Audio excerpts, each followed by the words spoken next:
Assalomu alaykum kanalimdagi obunachi qizlar. Men sizlarga hozir 3 oydan 6 oygacha bo'lgan kichkintoylar uchun nimcha to'qiyapman. Shuni sizlarga ko'rsatmoqchiman qizlar. Mana men bitta birinchi rezinkasini olganman. Mana rezinka, mana rezinkani bilasizlar. Bitta yuz, bitta teskari, bitta yuz, bitta teskari qilib to'qiysizlar. Mana shunga men qizlar hop 50 tadan 100 ta petla oldim. Orqa oldini birato'la oldim. Mana shunaqa spitsaga, mana shunaqa spitsaga oldim. Men shuni mana shunaqa uzorni qanaqa uzorda to'qimoqchiligimni sizlarga ko'rsatmoqchiman qizlar. Mana qaranglar. Bu iznanочный uzori chiqyapti. Faqat buni oldini ham, orqa tomonni ham лицевой qilib to'qiysizlar. Shuni sizlarga ko'rsatmoqchi edim. Mana sizlarga tavsiya qilaman mana. Oldini ham, orqasini ham mana shunaqa qilib o'ng qilib to'qiyverasizlar qizlar. O'ng chok qilib mana.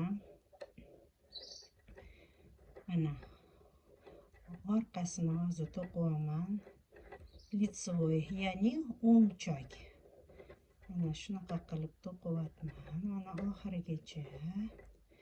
Nechta petla olsanglar o'zingizga kerakli yoshdagi petlani keraklicha olasizlar. Keyin orqasini har doim oxiriga kelganda qizlar teskari chokini to'qiysizlar, ya'ni iznanочный to'qib chiqarasizlar. O'shanda mamiyat chetlari chiroyli bo'lib chiqadi. Mana qizlar, bu yog'ini ko'ringlar mana.